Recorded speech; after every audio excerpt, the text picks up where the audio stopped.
Canal Winchester Board of Education. Would everyone please stand for the Pledge of Allegiance?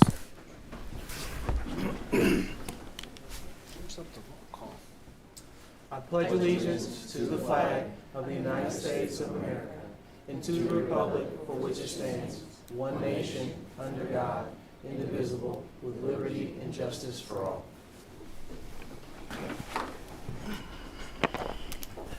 Mr. Roberts, would you please call the roll? Ms. Barnes? Present. Mr. Butler? Here. Mr. George? Here. Present. Ms. Talley? Here. Okay.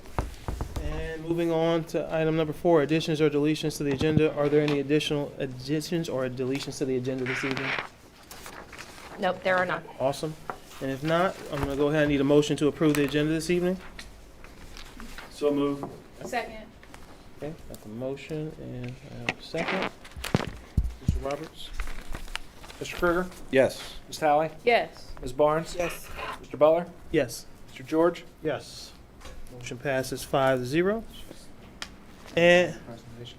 we're going to move on to presentations. So first up, we have the high school presentation this evening.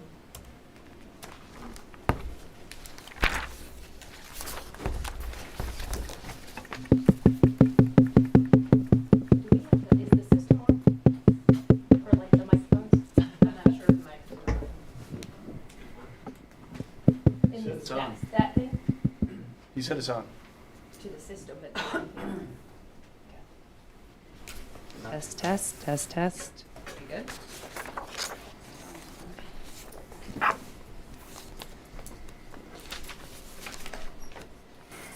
Perfect for tonight, isn't it? Connect the possibilities. That's right. The possibilities hearing us.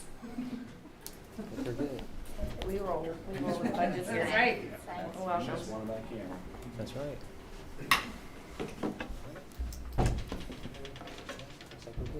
Try now.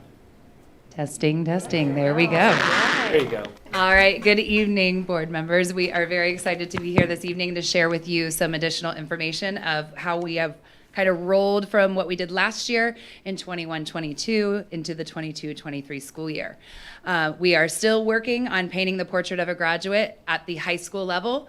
Our theme for this year still includes the idea of connecting our students to possibilities, making connections with our students, between students and staff members, students, and also focusing on the power of positive. Okay.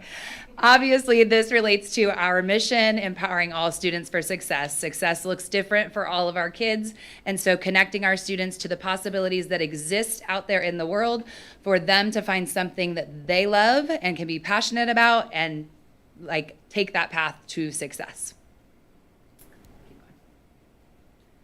All right, so we are working on defining that success through the future E with our students. So whether that's employment, enrollment, or enlistment, for our students, we know that success means more than just academic achievement. So we're really working on how do we provide them opportunities.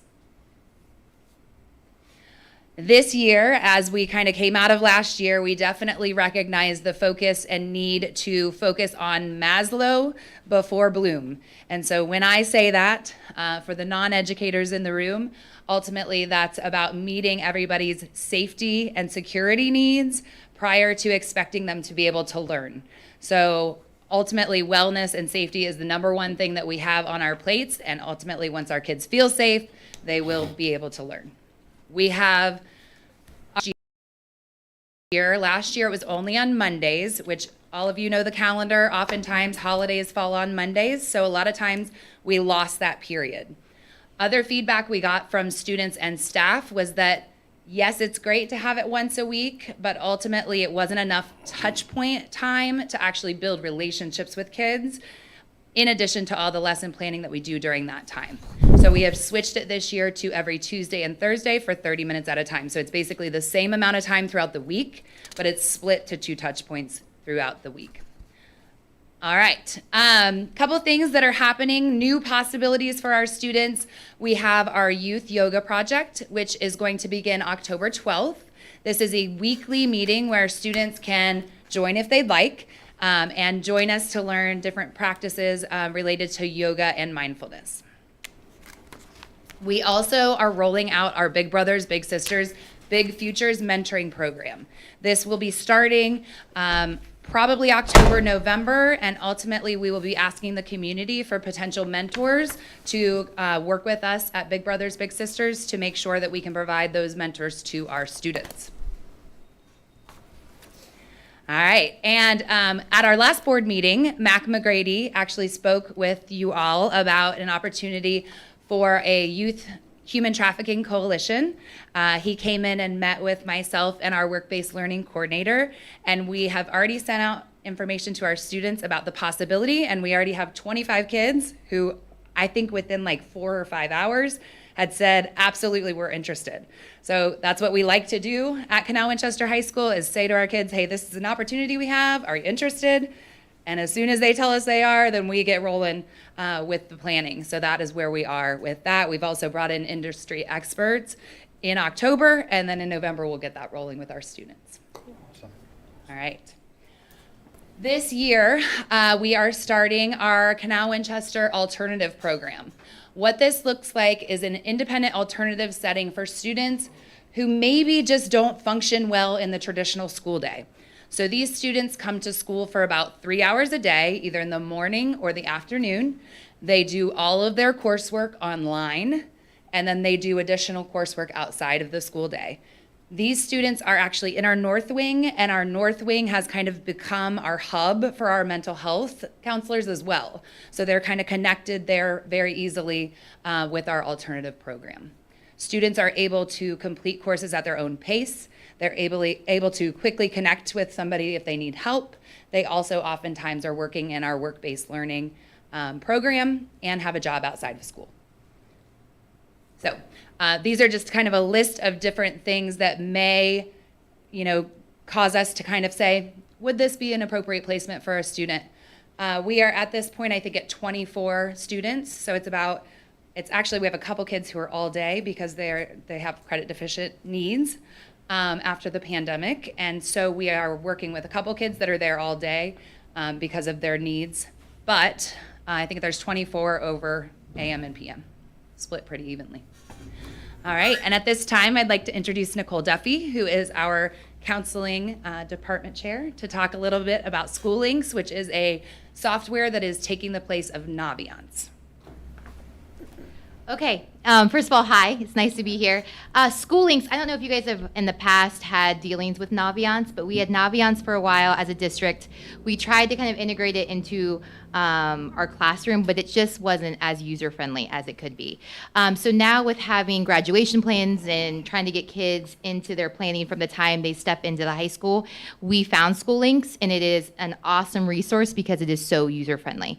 So this is kind of just a quick rundown as to why we switched to SchoolLinks, kind of just easier navigation, grad planning right there. We can keep track of SEALs, since that's a new thing for graduation, and they have more interest surveys.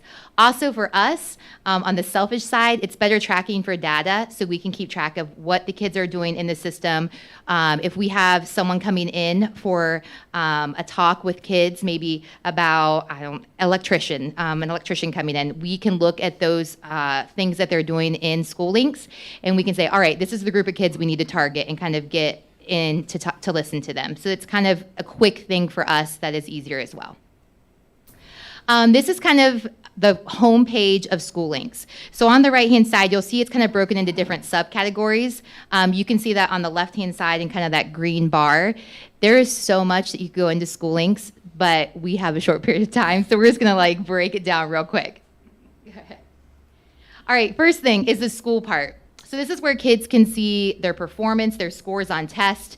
They can request transcripts. We also have experience tracking here. This is where kids can put in their volunteer hours, their work-based learning hours, anything that they might need to track along the time that they're in high school. So it's an easy spot to have right there for everybody to see that information. We also have the Ohio graduation plan in there. Kids will start going in there beginning their freshman year and making a plan. What is my E? What am I going to go towards? What are my goals? What do I need to do to get there? And this also makes it available because in SchoolLinks, not only can we see it, but the teachers can see it as well and the parents. So everybody is involved. For activities, Goals. Goals is a big thing for us. We want kind of short-term goals, but also those long-term goals. So where am I now and where do I need to get to? There's also assessments that can be done in there. And then we have something called the Game of Life, which is an awesome thing, and some of our kids have started to use it. They put what they think they want to do with their life, like what type of house do I want, what type of car do I want, and put that with where do I want to go to school, what do I want to do, and see how that kind of plays out. Do I have enough money if I take the path I'm looking at? Do I have enough money to go do all the things I want to do? So that's kind of an interesting thing there. Colleges is our big thing right now for seniors, obviously. This has been huge, but we want to start it going from freshman year. So from freshman year, they'll be looking at these schools. You can search by the size. You can search by what state it's in, what degrees they have. So when you have all those things, if they find one they really like, they can favorite it and save it and come back to it. So it's something that they can go through and continue to look at. They're not like, hey, what was that college I looked at that I think I liked in North Carolina, but I'm not real sure about it. So they can favorite it, come back to it. This also gives us a list to kind of work through with them so that senior year we can go, okay, here's your list. Let's start to narrow it down and see what we got. Careers is an awesome thing as well. Ms. Warren kind of brought up our work-based learning. That's going to be under the opportunity section here. So anything that we have that Ms. Ankrum has to put in for work-based learning experiences, apprenticeships, anything along those lines, they're going to go in opportunities. I actually just talked with Ms. Ankrum today, and she just had a meeting with 34 people or businesses from the community with school links, and they're going to start posting things in this section so that kids can see this. They can look for job opportunities. They can look for employment opportunities. Anything that they may need will be here as well. We also have the resume, which is an awesome thing. We have our seniors right now working on that because as they need letters of recommendations, this is where the teachers will go in and see what have they done and what should we put in that letter of recommendation. Finances, obviously scholarships are really important when we talk about college. So here, this is where all of our scholarships will be as we go forward. So anything that you're like, hey, does my kid, where can I look for scholarships? This is gonna be where everything is posted in one central location so it can be seen in just a quick, easy access for it. The last thing is programs. And this is kind of also Ms. Ankrum's area. She will put in new programs that are going in there. So if we have an electrician or an HVAC person, different programs or opportunities for them to work through there, that will go in the program exploration as well. So that's just a real quick down and dirty of what's in there. We could go on forever. So if you guys have questions, you can always feel free to reach out to us. I have a question. I have two questions. One, with the security, how are you ensuring that the information and data that you're going to be collecting in that system is very well secured based on the fact that you're collecting a lot of different information and pulling it all in one place? So the information that we'll have through there is usually things like, it's like not a needs assessment, but it's more like, what are you interested in? So what kind of works for you? So are you going to be a teacher someday? Those sorts of things. There's not real, I would say, like, private information like Social Security, all that sort of information, but it's only people that can access the data stuff on that side are the counselors and the admin. The teachers will be able to see like what are kids' interests, how do they learn? Do they learn better by auditory, things like that to help them in the classroom, but nothing that would be confidential in any way. We are the only ones that can see that. So no, I'm not saying whether or not other kids can show it to other kids. I'm saying whether or not it could be hacked. How are we ensuring that the information that you're collecting is not going to be hacked? I know we can't 100% assure it, right. But what are the security, what's in place for that? Because you're collecting people's finances, you're collecting the students' information, you're collecting a lot of information in one system that has traditionally been across different systems. So if one gets hacked, one other information may not necessarily be known. Yeah, so I don't have the specific answer to that. I know that school links, many districts have gone to it, and I'm sure that there are security measures in place. I just don't have that information, but I can certainly look into it and share it with you. Okay. And then the other question I had was with regards to the mental health and the North Wing and that part. Yep. How are we making sure that we aren't segregating kids and it's not impacting just a certain group of kids and there doesn't become a stigmatism to that north wing. Oh, you're in the north wing. You see what I'm saying? So Yeah, how so are it's you- not how are the- you making sure of that. Absolutely, no, and absolutely that's something that's very important to us. That's not what we're trying to do at all. Ultimately, there's other things that are happening in the North Wing. It's just proximity kind of to all our mental health specialists being in that area so that people know where to go if and when they need help. That was part of it. And also with the alternative program, ultimately, they're close and connected. And oftentimes those students do not prefer to be out in the like general public, right? Being around people is an anxiety for some of those students. So it's definitely like we're trying to create a small school within the school, but also still keep them connected to Canal Winchester High School instead of, really literally moving them out of the school. And are parents aware and given an opportunity to decide on whether they or not they agree with that? Absolutely. There's an application process that includes the counselor, the student, and the parent. We would not ever place anyone there without everybody on board. And really, the students are, they're really enjoying it because they're getting to have a say in kind of what this looks like. What does this space look like? What do they need? What do, because it's a pilot, right? And so they have the ability to really voice what they want it to look like, how could their seating look different? What does their day look like? What do their rules look like? All of those things they've been given a voice to. So I think that's an important piece of making sure that there's not a stigma to it. Okay, thank you. You're welcome. Thank you both for your presentation. I just had a really quick follow-up question. And I've heard very positive things about School Link, so I'm happy that we're on board with it.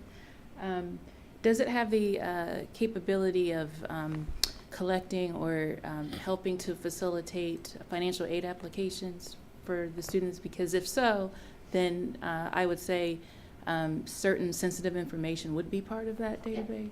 We do not go through any FAFSA things. They just mark, so it's on a checklist that they should do, that they should complete the FAFSA, but no information is shared through School Links. Okay. So that's its own separate entity that will come in. We're having people come in and, work with people one-on-one, but nothing through School Links is FAFSA information in there. Okay.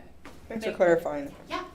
And just to jump on that real quick before I finish the presentation, we are having our FAFSA information night on our parent-teacher conference night, October 5th. So parents, if that's something you are interested in, have a need, please join us for that meeting. More information will be in the newsletter. So real quickly, we will wrap up. We are planning our first Paint Your Portrait Day, November 7th. More information will come out about that. With what opportunities we are making available to our students and also what opportunities they could plan on their own. Thank you. Like I said before, we are focused on the power of positive. These are all of our social media platforms that we try to make sure that we are showcasing our students and making sure that we're celebrating all the great things going on at Canal Winchester High School. Thank you guys so much. Awesome. Thank you. Thank you very much. And we are going to move on to our second presentation, which is going to be the CWEA this evening.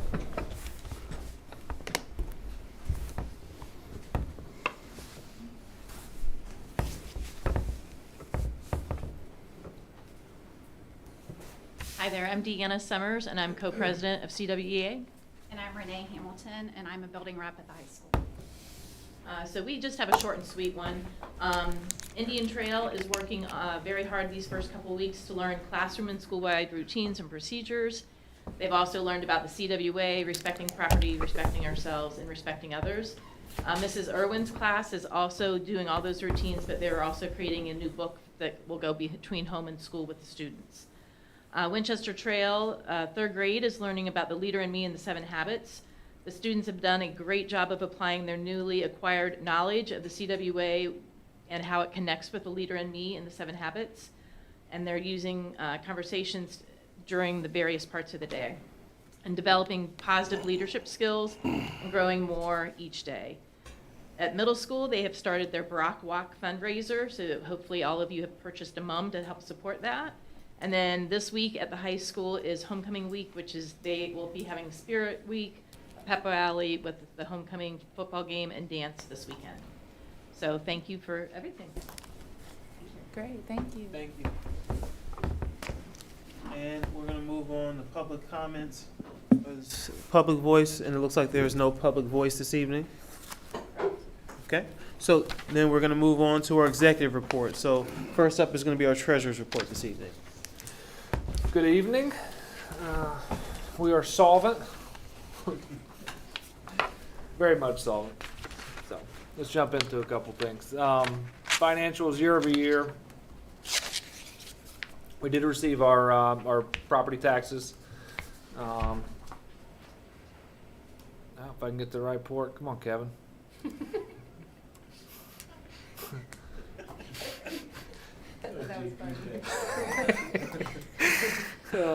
Year over year property taxes, we were down 24,000, which is expected. We're still kind of on the same tax rates and values. Nothing has happened. This is the second half of the collection year from the tax rate, so we would expect that.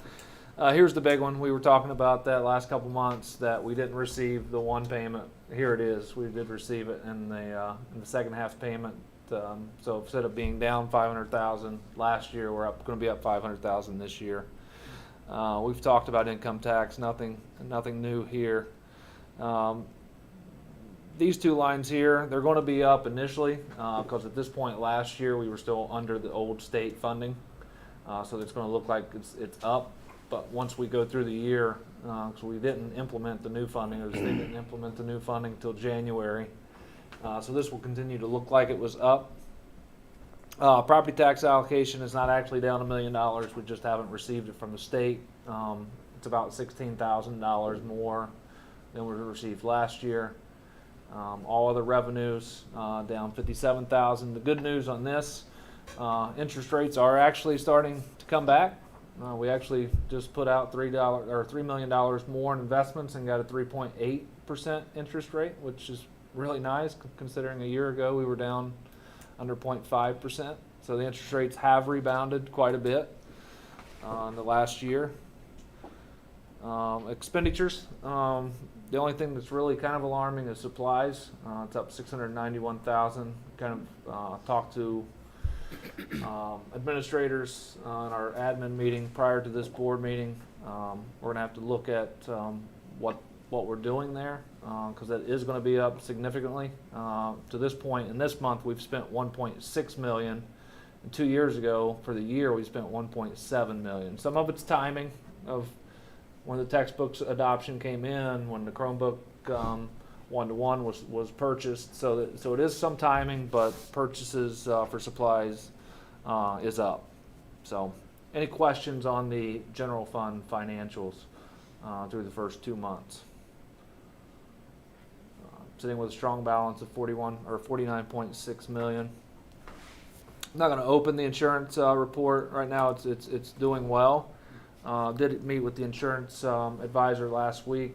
The biggest thing we're worried about moving forward, and I didn't even really think about it, was inflation has not hit the insurance world yet, meaning your hospitals have not negotiated new contracts with United Healthcares and medical mutuals of the world. We don't know the impact that that's going to have. I would say those are going to be extremely tough negotiations for the health providers to try to keep and maintain those network discounts and those type of things, especially through the specialty hospitals like Children's Hospital and those type of things. So not sure exactly where inflation is going to take us in the health field. Trend is typically 10 to 12%. It may stay there, it may slightly go up. So not sure exactly where we're going to be with that, but we're still trending really well. We're going to take one more month and then we'll come up with the rates and probably have the rates next month for the board to approve. But we're going to wait to get the September data to know exactly where we stand. So you said there might be a furlough. Are you looking about adjusting the rates not up as much, or versus taking the furlough? Or no, the advisor, those are independent of each other. So the advisor will come back based on the actuary results of our 18 months of data claims. They'll make a recommendation and then usually take it and see how comfortable we are, what our fund balance is, what our experience levels are, and then kind of judge based on that. So they're I would expect exclusive. probably a minimum of 3%, but Oh. probably not too much higher than 5 or 6 would be my guess. But I won't know yet until Okay. they come with some data. We're going to be close with our standards to do the premium holiday. I think if we get it close and it's within $30,000-$40,000, I think we have the conversation to go ahead and do it. So we'll see how it plays out, because our measurement period is October 1st to September 30th. So we'll have all the data we need Oh, you got another. here at the end of this month to know if it qualifies on its own or not. So, any other questions? Thank you. Thank you very much, Mr. Roberts. Thank you. Okay, and next we're going to move on to our superintendent's report this evening. Thank you very much, Mr. Butler. For starters, I would like to introduce 2 members from the Superintendent Student Advisory Committee who are here. We have senior Tristan Riemann and sophomore Wyatt Riemann. You guys can wave so everybody knows who you are. There we go. They're in their white t-shirts of the Superintendent's Advisory. I had the opportunity to meet with them a couple weeks ago, them and the other group members, and I can tell you they are a extremely awesome group of individuals, and I really look forward to getting to know them and working and collaborating with them and hearing their ideas. So we meet monthly, and they actually run the agenda. They run the meetings. They've got a well-oiled machine going, and they are currently, I believe, working to interview and invite new members to the team. So they're adding 2 additional students from the freshman class, I believe, and then 1 at large. Is that correct? Members? Oh, wait, actually 1 of each. So they currently have 2 members from each grade. Then we'll have 3 from each grade, and then they'll also have an at-large. 2 at-larges. 2 at-larges. I'm there. I'm good. It was a lot of fun, though. I look forward to working with them and seeing what ideas they bring to the table. Later this evening, you will be voting on a contract to begin a partnership with Madison Township for a school resource officer. The addition of the Madison Township SRO allows us to add a second SRO to our school district. We're excited for the relationship and look forward to starting the collaboration while both Madison Township and Fairfield County Sheriff's Department serves our district. We are aware that the 2 entities have different policies and practices for their school resource officers. Upon approval of the contract, we will begin to communicate with both Fairfield County and Madison Township to understand and build the relationships. The goal for both entities is the same, which is to provide our students and staff with safe and secure schools. I would like to publicly thank Chief York and Administrator Brokes, who are both here, for their work on building the relationship with our schools. So, thank you. And you'll be voting on that contract later this evening. Lastly, I would like to briefly make mention of our state report card. After initial reviews, it was released on Thursday. I am happy to report that the district has met or exceeded the state's expectations for student learning across the board. This is due to the dedication of our students, teachers, and staff over the last 2 years to recovering from the interruptions and setbacks to student learning from the COVID-19 pandemic. We are proud to see continued excellence in gap closing and exceeding progress expectations for students for the 21-22 school year. Moving forward, our staff will closely review all report card data and identify areas where we have room for improvement. So I just really wanted to make mention of those 3 things, and if there's any questions, I can answer that. Great, thank you. Thank you very much, Mrs. Hunt. Okay, and then we're going to move on to our district reports. Are there any questions on the district reports this evening? Okay, I do not. you don't have any? Okay. There's no questions on the district reports. We're going to move on to, I do like the additions of the new reports. Seems like it's getting longer, but there's more information, so I appreciate that. okay, and we're going to move on to the consent agenda. So I am going to need a motion on the consent agenda this evening. So moved. Second. Thank you. We'll start first with the minutes. We're asking you to approve the minutes from the August 15th regular meeting. Number 2, we have donations. We do have 2 separate donations in the amount of $1,500 each, one to Canal Winchester High School and one to Canal Winchester Middle School from the Aaron Mosley in memory of Luis and Eleanor. We want to thank them for their donations. Number 3, moving on to certified personnel. We do have several leave of absences that you'll see noted there on the form. We also are asking you to approve a stipend for Kevin Barhorse as department grade level chair. He is actually stepping in for a retirement that we had at the beginning of the year, Katie Haar. You'll also notice that we have resident educator stipends for the 22-23 school year. You will notice that we have mentors and facilitators. Our mentors will be, and you'll notice that each amount is on there, but the mentors receive a $1,000 stipend, and our facilitators receive a $200 stipend. We also are recognizing our national board and master teachers for the 22-23 school year, and we are approving their stipend. Moving on to number 4, we have our classified personnel. We're asking you to rescind the contract of Susan Strickland as bus driver for the 22-23 school year. Her original contract was approved at the May 16th board meeting. We have resignations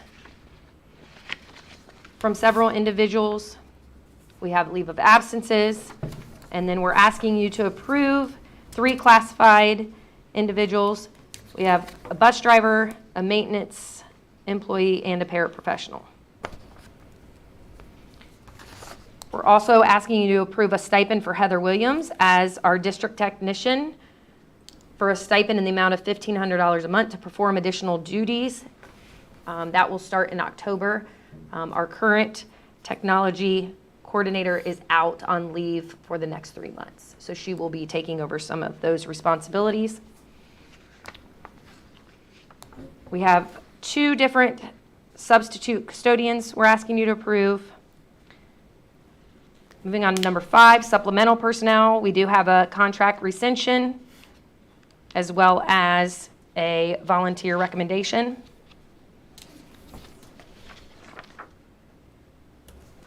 Number 6 is a private tuition contract for Eagle Wings.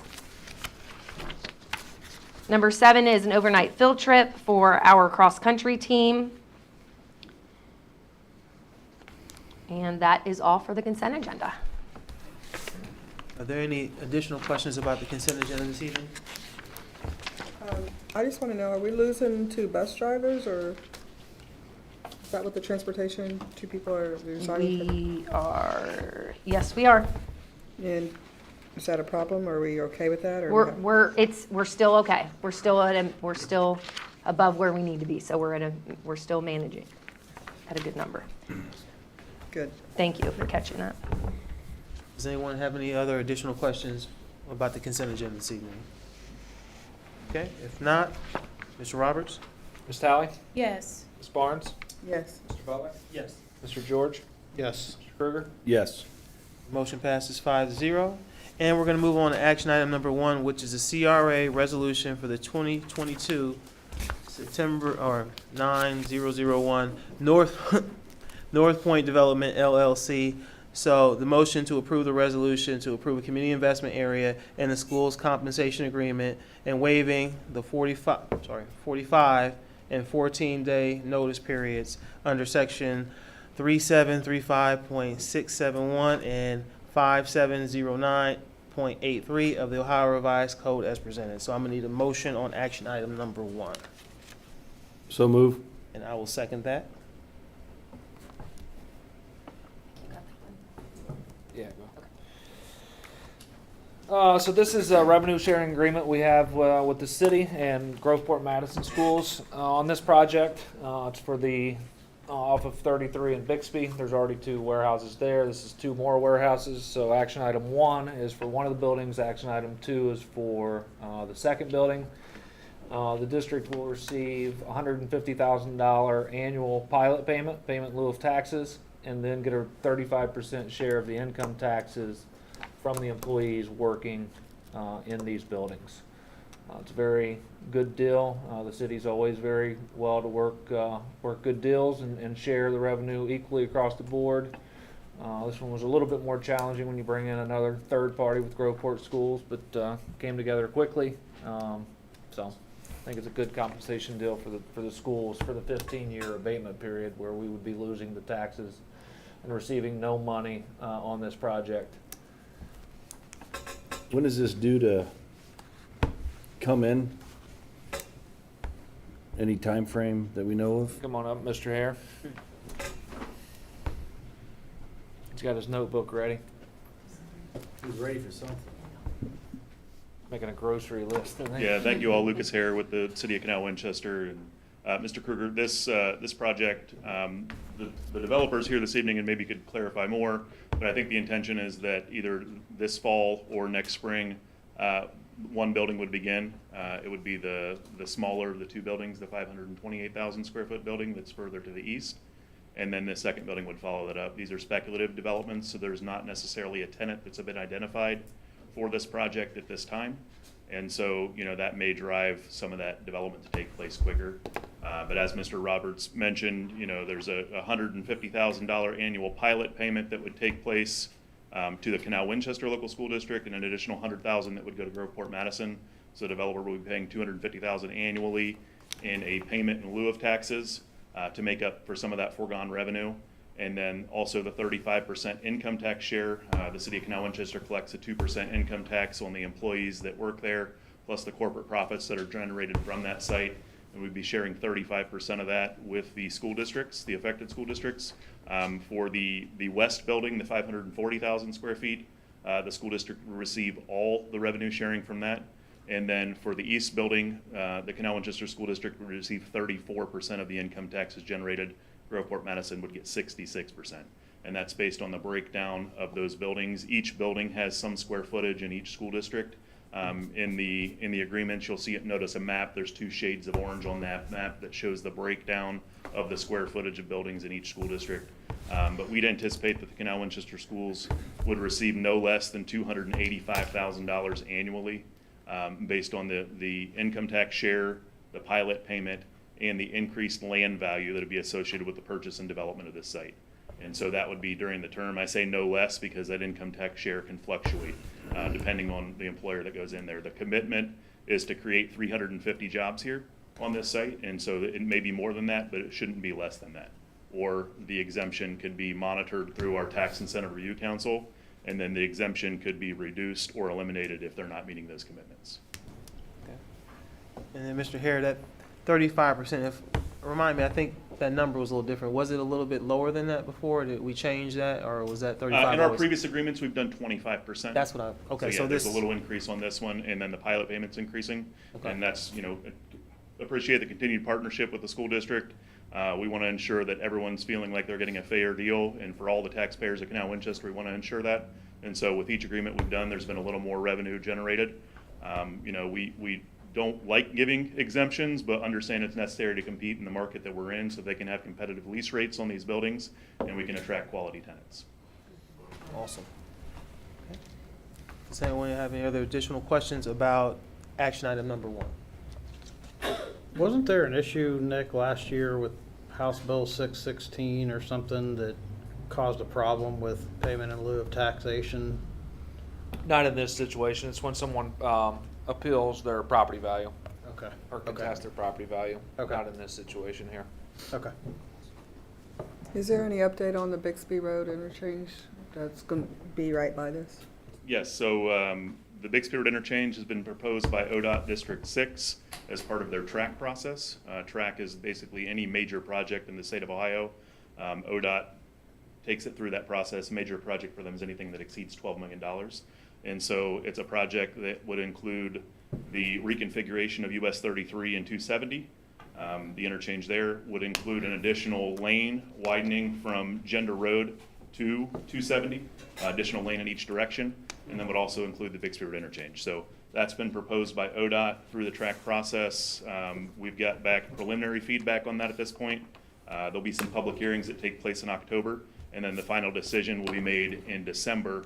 Whether that moves forward with construction, it wouldn't be construction dollars at this time, it would be design and right-of-way acquisition. And then there's another process to move it into construction. And do you know if the setback on these two properties that are being proposed will fit within the widening of the 33 interchange? Yeah, so this developer has worked with ODOT throughout the process to make sure that their preliminary designs would meet that requirement. They're also donating, I think it's nearly 8 acres of right-of-way that would allow for that interchange to be constructed, plus the future widening of Bixby Road. And then, while you're up here, I know I'm not as good at math. How much is that total going to be for us over that period of this CRA? How much is that going to total revenue going to? 4.3 million. 4.3 million. That was the number I was looking for. Okay. The numbers. I wanted Lucas to answer that question. I was hoping. I was going to see who was quicker. Already did calculation. He was pulling his calculator out of his pocket. Yeah, and that's during the exemption period, right? Yep. So then these will be fully taxable after that 15 years, and that exemption rolls off, and so it's creating significant value within the school district. Absolutely. Okay. It's equivalent to about $500,000 of property taxes for the school district, which And is that's- pretty substantial. I'm sorry. Go ahead. Are they doing any improvements on the Winchester Pike side of that property? Are they doing any sidewalk additions or anything like that? Not specifically with this project. This developer has committed $500,000 to the improvement of Winchester Pike and Gender Roads intersection. Okay. That intersection is in the city of Columbus. And so there's a safety study that's taken place currently that the city of Columbus is undergoing that will define what those improvements look like. But there are a number of developers, both in the city of Columbus and in Canal Winchester, that are contributing dollars towards that intersection improvement. Okay. And those are just being escrowed at this point until an improvement is defined and bid out by Columbus. Okay. But there are sidewalks going in on Winchester Pike from, I think it's Bixby to Gender, based on the developer's design for that southwest corner next to the car dealership because that got approved.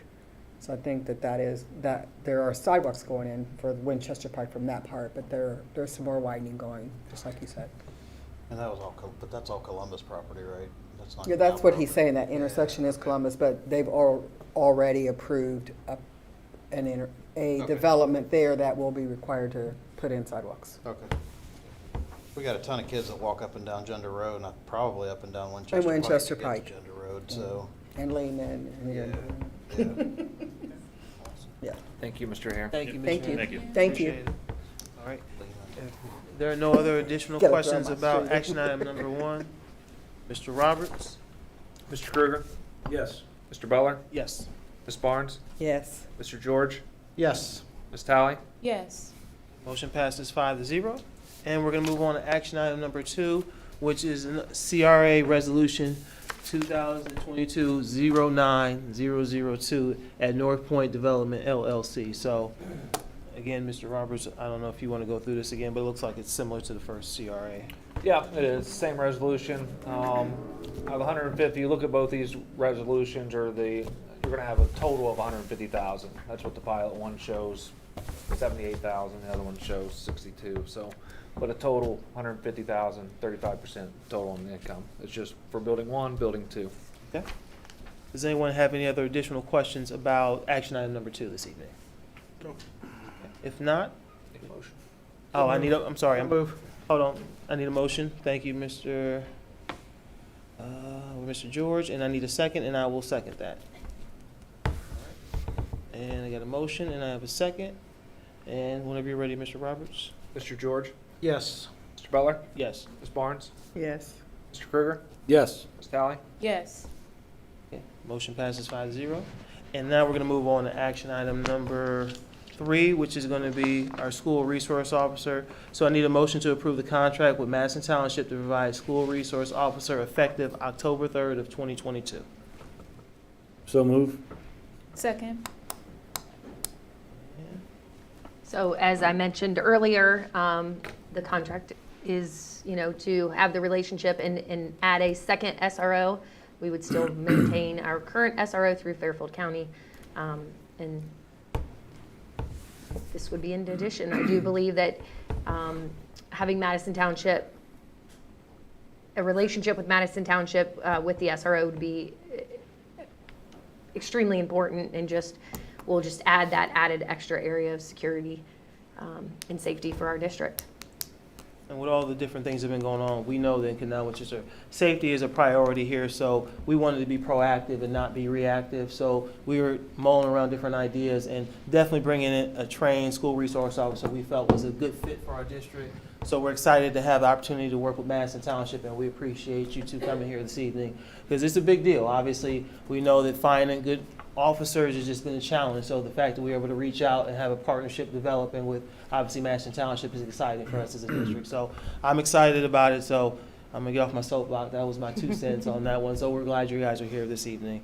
So I'm excited about the new partnership we're gonna enter into this evening. So that's it for me. Does anyone have any other additional questions or comments about action item number 3? I think this is, I know in the past 5 years we've been really working on the mental health aspect and really beefing up the staff and the resources for the families and the students. Bringing on a second SRO is the other kind of piece to that puzzle,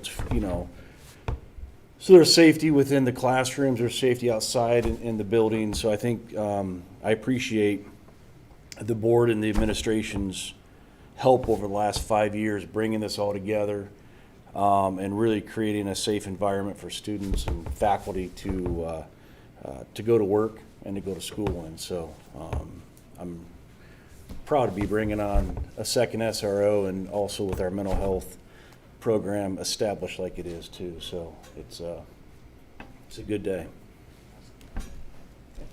Is there any other additional questions about action item number 3?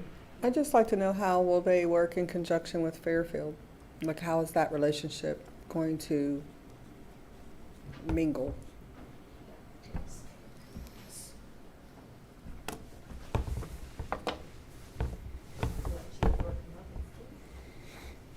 We were gonna have him to kind of make a statement and introduce himself anyway, so kind of we didn't put him on the spot, perfect lead in.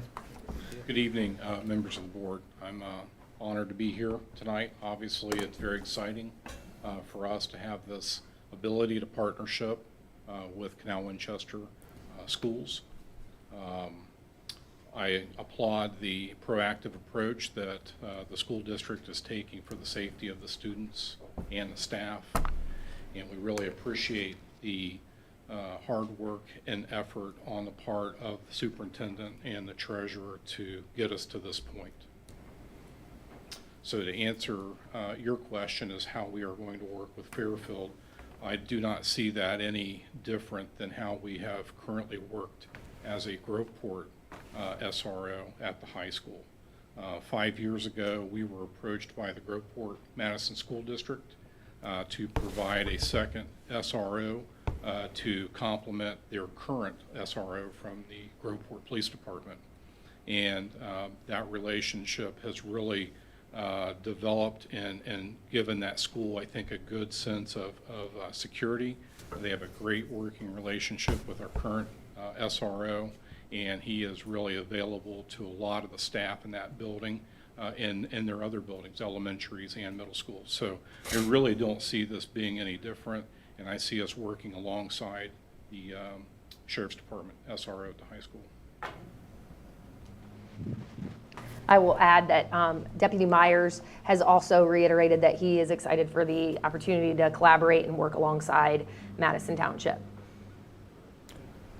I wouldn't know this, and we probably wouldn't know until we have certain incidents or anything like that, but do any of your practices or policies clash with each other, like things you can't do versus things that they can't do? Have you guys looked at that? Yes, so we have. There are some practices that are different. I wouldn't say they clash, but they definitely are different. For example, Fairfield County does not have our SRO with a body cam. Madison Township does wear the body cam.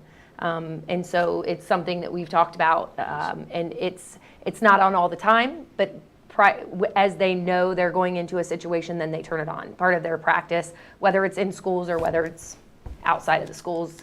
The other is, I believe, the taser. The Fairfield County does not wear a taser at school, and Madison Township does. So mentioning in my board report, or in my report today, that's one of the things that once we get the contract approved, we'll need to sit down and discuss. How will that look? How will we communicate that? because I'm sure there are differences between the two entities, and we'll need to ensure that, we communicate that out, so that if somebody is dealing with a situation that involves Madison Township, it may look different than if somebody's dealing with a situation where it's our Fairfield County Sheriff's Department. But practices are, other than that, I mean, the end goal is the same for both entities, is that it's the safety and security of our school district, of our students and our staff, that is their number one priority. I guess my only concern, and I'll give the floor to Monica in just a second. I guess my only concern is to make sure that our students are safe, but they're also treated fairly across the whole school district, and that cameras are very important. I've asked about that a couple of times, and I think that we need to really consider getting all of our officers on our school grounds to have cameras when it involves a student. It's important to have a picture of what transpires and not just a witness. So I don't know how we can do that or what we can do about that, but I'm glad you guys do have cameras. I think that's very important. Yeah, that was actually something that Trustee Pritchard, when he was elected, wanted to have that brought into the police department, and I wholeheartedly agreed with that. So we've been using those now pretty close to 5 years. We're on our actual second set of body cams. I know that there was a question about the use of those in the school and children's images on that. There are sections of the Ohio Public Record Law that exclude that video from public release. So just want to assure the board that it's not something that we're going to be, doing and putting out there. But obviously, if there's critical situations and things, those kind of dictate certain other actions. So.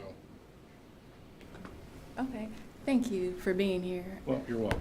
Any further Definitely. questions? Yes. I'm just curious, how does, or what kind of relationship does our school resource officers have in terms of professional development for staff in regards to like active shooter training and things like that? Would you be responsible for conducting that, or do we utilize other agents or officers? So first of all, our officer would be certified as a school resource officer within a 12-month period of time. A lot of that is dependent on the availability of that training class. That is put on through the Ohio School Resource Officers Association. So sometimes we're very limited on it, and that's why we ask for that 12 months. As far as the active threat training, our officers do go through that.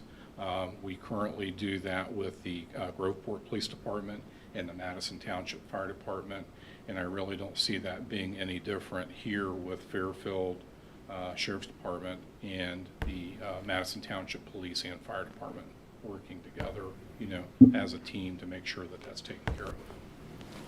We currently work in conjunction with Fairfield County to ensure that the ALICE training is, provided to all of our staff, and then transition down to the students. So. Okay, great. So there is an interface? Yes, That's what I was yes. wondering. Yeah. Okay, great. Do you know offhand the percentage of our community is in the Fairfield County portion of our school district and then the Madison Township? Is there a division there, a 66 or 60-40 or 50-50, or do we know what that looks like? And is this gonna expand some of that coverage where we might not have had with Fairfield County? That's definitely the piece that I think we gain here with the school district, is that the resources are now, we have more resources. It covers 100% of our district. It covers, at that. well, yes.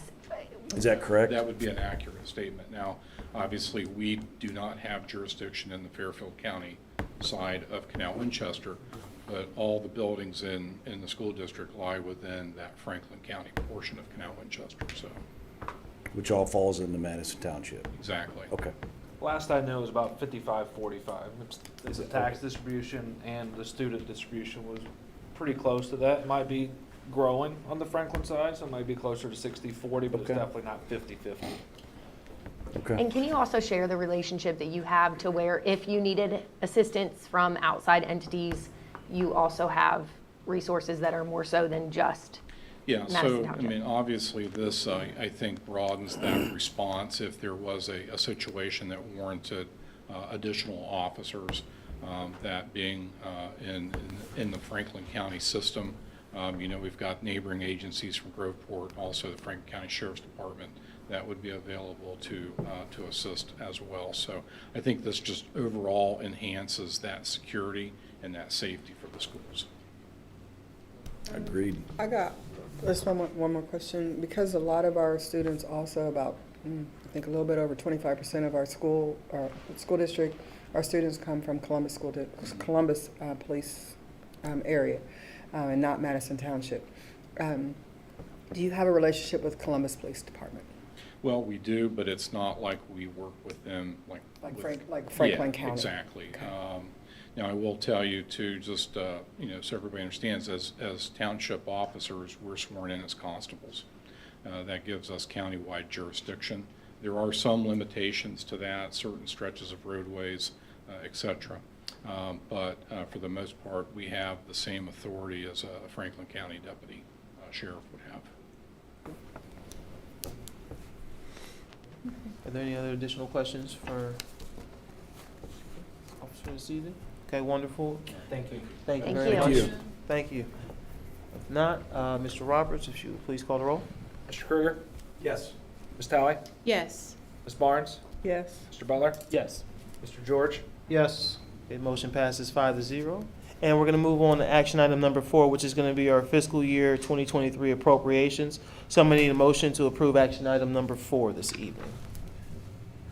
So moved. Thank you. Second. It's our permanent appropriations. It's our authority to expend any funds. We approved the temporary appropriations back in July. And that gave us a temporary hold on the appropriations. This is the permanent total of $89.1 million. That's all funds, including general, but it's all funds, debt. So if we stay under these amounts, we don't have to go back to the county auditor. If we exceed these amounts, we have to go back. But for the most part, other than general fund and a couple other funds, we appropriate all of the dollars in the student activity accounts and things like that. So any questions on the appropriations? You can kind of see the balances right here. So this is what I mean. I don't appropriate all the general fund. Don't appropriate any of the maintenance facility dollars. Don't appropriate all of the debt. Don't appropriate all the PI. Just gives a little bit of authority from the board and acts as a control to ensure we're not spending freely. So it kind of limits us to $55 million on what we're doing. The only reason it is $55 million is just in case we do something with the project at Indian Trail and cafeteria, we would have to do a transfer to take care of that. So I wanted to encompass that in this appropriation. Otherwise, our overall budget in the general fund's about $44.5 million. So I wanted to make sure if we decide and we go, we don't have to wait for appropriation measure to do the project. Wonderful. Does anyone have any other additional questions about action item number 4? Okay, if not, Mr. Roberts? Mr. George? Yes. Mr. Krueger? Yes. Ms. Barnes? Yes. Mr. Butler? Yes. Ms. Talley? Yes. Okay, the motion passes 5-0. And then we're going to move on to action item number 5, which is going to be a fund-to-funds transfer. So I'm going to need a motion on action item number 5. Go ahead, moved. and I'll second. We have done this transfer the last few years. Transfer number 1 and number 2 are required. We still have debt payments for the House Bill 264 project that was done, and we still have a bus note, which is almost paid off. We've got 2 more years of this. This is the total principal and interest payment. We always transfer the $3 million, so this is the remaining that will go into PI for short-term and long-term capital projects. So $3 million transfer total from the general fund into these 3 funds, 2 to retire debt and 1 for capital spending. Nick, I know I've asked you this about, I think, the House bill, to retire it early. There's no benefit for that, but is there, for the transfer number 2, is there a benefit to retire that early? Is that Yes. something you've looked at? Yeah, we just inquired. I think at this point, I think in December, we can look to retire both. It's close to $100,000 in savings. So we're getting the information on that to possibly go ahead and retire both of those. So yes, we are Oh, looking great, okay. to do that. They both had call dates, so you couldn't call them without penalty before. That's what I thought. So both of these are coming up to where we can call them. So we are going to look at that, because to the forecast, it really doesn't matter if you do it over the 1 year or do it over the 5 years. We're going to save the interest on the payment. So in the long run, we do better. Yeah, okay. Are there any other additional questions about action item number 5? Okay, if not, Mr. Roberts? Mr. Krueger, Yes. Mr. Butler, Yes. Ms. Barnes, Yes. Mr. George, Yes. Ms. Talley. Yes. Motion passes 5-0. And then we're gonna move on to action item number 6, which is gonna be our maintenance fund transfer. So I'm gonna need a motion to approve the fund-to-fund transfer from the permanent improvement fund to the classroom maintenance facility fund in the amount of $280,380. 208. I'm sorry, 208. Sorry, thank you, Mrs. Barnes. 208,000. But I mean, if you want to give you the rest. No. I appreciate you because I don't want to mess up on this one. So $208,380. And I'm gonna need a motion on action item number 6. So moved. Second. Thank you. All right, Mr. Roberts. So that's part of the high school addition and renovation project that started in 2017. Working with OFCC, Ohio Revised Code requires you to set a $500,000 aside. So that's what this is. And it locks that $500,000 in, so if value goes up, which it has, we only have to move the $208,000 and we can keep the remaining portion in the permanent improvement fund. So we're collecting about $292,000 at this point in permanent improvement, and we only have to move $208,000 to the maintenance facility fund. You can see we have to do this for 23 years. In theory, it's if OFCC is going to do a project, they want you to have money set aside to maintain that building and that space, so that you can make sure it lasts the 40+ years that it's expected to. Since we're collecting more than we're having to move over, that's gonna sit, obviously over 20-some years, there'll be a balance there. That Yeah, it's is almost now a- unencumbered at that point? Yeah, it's sitting in the piece of it sits in the PI fund because we post it all to the permanent improvement fund, and then we do this transfer from the permanent improvement to the capital projects or the maintenance facility fund. So it'll be sitting in the PI, Correct. the balance of it? Yes. Okay. And we have not appropriated any of this money. We're waiting until things kind of head south, and this is kind of a secondary plan to offset maintenance expenditures and things when the budget gets tight. So it's kind of a secondary game plan. Okay. And it has to be used on maintenance type activities. It can't be for general custodial, it can't be for mowing equipment and things like that. It has So to what be can't- truly So give me an for example of general what, maintenance. You could you could buy all the filters in the district. You could, okay, if a pump went out on a chiller, you could replace that. You could replace roofing. You could do paving. So okay. not routine maintenance, more maintenance that is long-standing to make sure the building survives the test of time. And that's only for the high school building? It can be used on any building that was a part of the OFCC Part- project, Okay. which was Might need new windows after 20 all of them. years. Yeah, there's a good usage. All right. Does anyone have any additional questions about action item number 6? Mr. Roberts? Ms. Talley, Yes. Ms. Barnes, Yes. Mr. Butler, Yes. Mr. George, Yes. Mr. Krueger. Yes. Okay, motion passes 5-0. And then we're going to move on to our discussion items. So we do have the 2023-2024 calendar draft, our first reading this evening.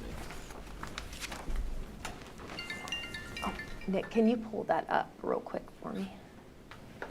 I'm sorry, Nope, you're okay. just trying to coordinate I get it. use of the other meeting. You're good. So we have the, as Kevin mentioned, the first reading here of the district calendar for next year. In the calendar, school will start for new staff August 10th and 11th. There will be full staff work days on the 14th and the 15th, and then kiddos will start their first day on the 16th. And then we'll move in. You can look down. This does give an October fall break, the 12th and the 13th. Can you shrink that a little bit? Can I shrink it or make it bigger? Make it smaller so we can see the whole calendar. There's some at the bottom missing. Like 90%. Yeah, okay. There you that's go. good. So fall break, the 12th and the 13th, that aligns with the Fairfield County Fair, which many of our students still participate in that. So that's nice. We also have then the Thanksgiving break, which would be the 22nd through the 24th. And the holiday break would be the 21st of December through January the 3rd. Spring break would be, Question about the December break. yep, It's a good time to ask, or should I wait? sure, nope, ask. Is there a reason why we can't move those 2 days before the 23rd to the 4th and the 5th? So you have 2 full weeks out instead of going across 3 weeks? That's something that we could definitely take back. So let me give some history on how this works. So the teachers union works and creates schedules. There is a calendar committee that they put together that develops multiple different calendars. Then it's put out to the union to make the vote on it. So then this would be the one that they voted on and they are putting in front of us. From here, we do post the first for first reading. We can do 2 different things. We can take it and next month we can approve it, or we can take it, we gather feedback over the next month, and then we can make recommendations or work with the teachers union again to make some changes. So that is something that we could definitely take back to them and request. I do think that some of the things that come into it is going up until the 23rd. That's just right before the holidays, so it gives them the weekend to travel if they're going out. But I'm just seeing nods. We have 2 of our members here. But again, that would be something that we could take back. I mean, I'm not saying you have to. Yeah. I'm just saying as a parent, Yeah. and I don't have any kids in school anymore either. Yeah, yeah. But I was just wondering, it seems to me like 2 full weeks with the weekend before the break, the weekend during the break, and the weekend after the break, even if you went 2 full weeks, as opposed to starting on a Thursday and going back on in the middle of a week right after the holiday. Yeah, I don't know. I just wonder what the parents thought about that. yeah. I look at 2 short weeks.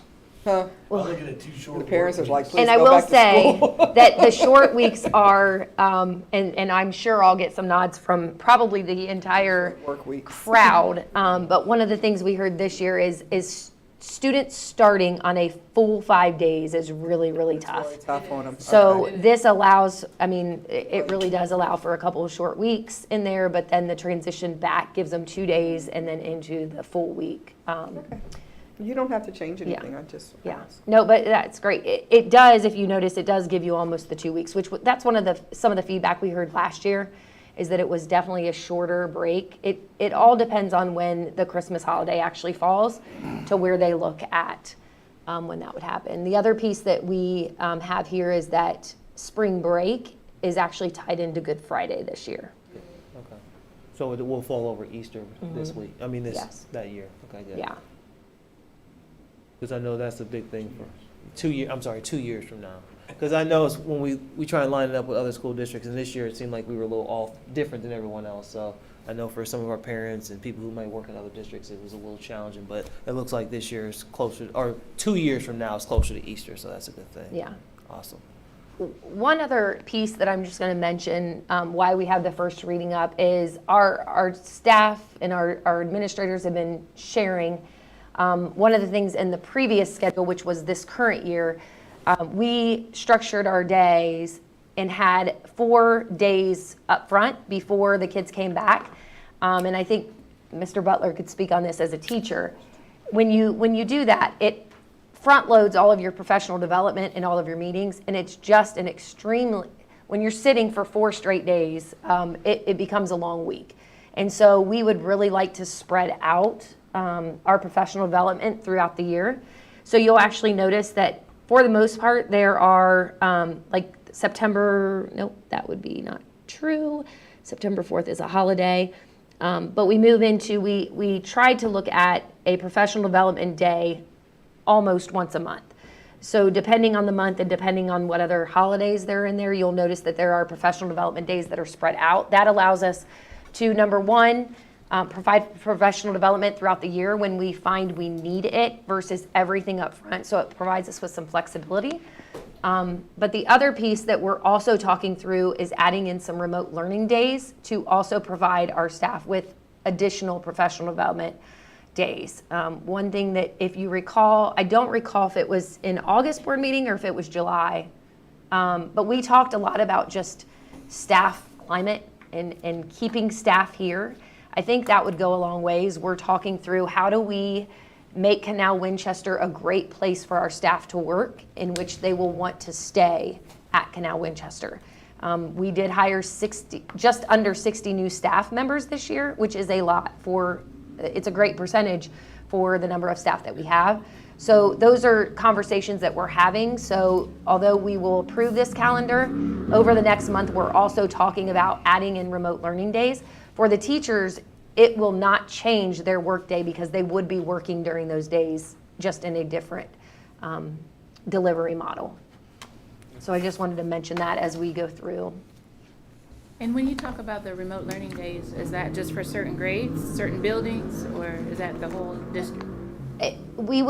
That's a great question. I'm not quite sure yet. We're gonna continue to have those conversations. I think it could be for all, it could be for some buildings. The one thing that we are aware of and are taking into consideration is the childcare that elementaries, mostly elementary, for the most part, and not all, but middle school and high school students can typically be on their own during those times. But we understand that it does put a parent or guardian out by having a day off, even if it's remote. So those are things that we're talking about. Can we provide some type of offering at the buildings or in the community to where if a parent needed it, there would be a place for those children to go.